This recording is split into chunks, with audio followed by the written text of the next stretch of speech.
Now, you wanted to get back to the issue of the psychiatrists, yes. and let me, if I may, by way of introduction to that, I did not interrupt you before, but you were talking about the use of psychiatry in Nazi Germany, the use of psychiatry in the Soviet Union. Yes. I would argue, and I think most psychiatrists in this country would argue, that what we're talking about here was the misuse of psychiatry in both those countries. Well, okay, and if we're talking about the misuse, fine. In any event, I think any use that ends up killing people is a misuse, and I think that's a hell of a record to have. But let me get back to where I was, because it does tie in. You say the misuse, but I don't know if you're aware that there was a plan in 1955 in this country, Ted, to repeat what was done in Russia. There was going to be a Siberia, USA set up on 1 million acres in Alaska to send mental patients. They were going to lessen the commitment laws. You could basically get into an argument with somebody and be sent up there. This sounds very odd. Nobody's ever heard about it. That's in no small part thanks to the Church of Scientology.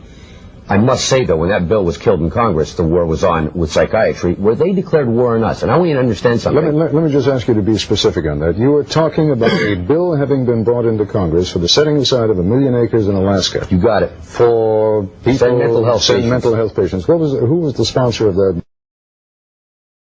I'm sure we're going to... Well, I have a copy of it, and if you want it, I can give it to you. All of these documents were made available to Forrest. If they're not on here, I don't know why, but I do have them, and I will make it available to you. Was that bill ever voted on? Did it ever come out of committee? Oh, yes. It was a major flap for the psychiatrists when it got voted down.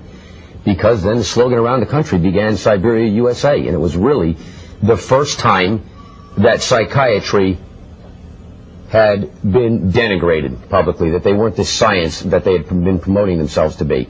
And they took it upon themselves then to start dealing with anybody who would oppose them.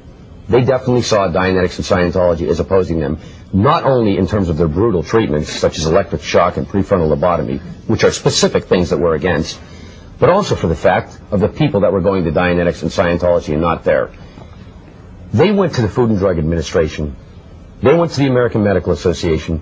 They arranged an informant to go into our headquarters here in Washington, D.C., and infiltrate the organization over the next 5 years. I have documents on this, too.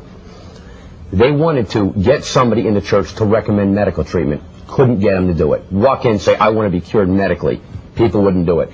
They finally went so far as getting the head of the D.C. the moral department of the D.C. police to send his daughter in as an informant, pregnant, to get an abortion, to ask the church to do it.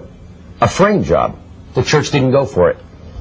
They did then raid the church. When you say they, you're talking about who now? I'm talking, this is the APA, AMA, Food and Drug Administration. These people were all coordinated doing these activities, and it went on for 5 years, Ted. And you have to understand, we only find this out recently. They then proceed to raid our church. Now, the following takes place. They killed one of our executive directors. They literally murdered. The Food and Drug Administration hired an informant to go into our organization in Seattle, Washington. His wife was there. He wasn't for Scientology. She was. They said, great, report on her and report on Scientology. He proceeded to do so. Several weeks later, murdered the head of our organization.